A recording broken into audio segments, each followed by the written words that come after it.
नाटा कहले प्रदीप कुमार महांती। कौन है जी आज जो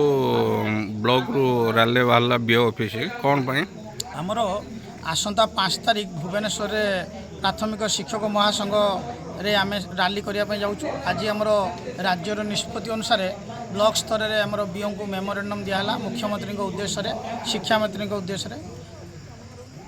कौन कौन दाबी रहा आमर दाबी प्रथम दाबी हूँ आमर प्राथमिक शिक्षक मानकर मूल दरमा जो मैट्रिक सिटी पोस्ट अच्छी आमर सरकार योग्यता +2 कर आमर दरमा अद्यावधि 2017 मसीह से 2200 ग्रेड पर दौचु से मूल दरमा चेंज करिया 4200 ग्रेड पर दरमा देवा प्रथम दाबी। द्वितीय दाबी हूँ आम जो 6 वर्ष ठिका खटिलु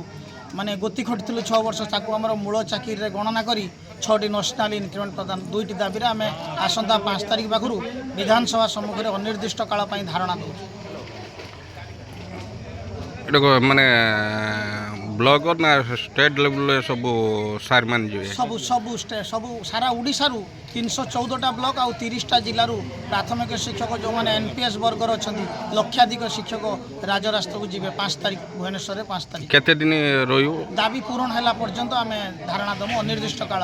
सरकार को आम एटा सूचना देवाई चाहूँ। ए सरकार जिते विरोध दल थे आमर ये दाबी प्रति से सरकार निजे से भुवनेश्वर धारणा स्थल को आसते एवं जी माननीय मुख्यमंत्री से विरोध दलर मुख्य सचेतक थे से आम दाबी प्रति से सचेतन थे से आसी आम दाबी पूरण करेंगे आम मन पकईदेवाई ए प्रकार विक्षोभ कर।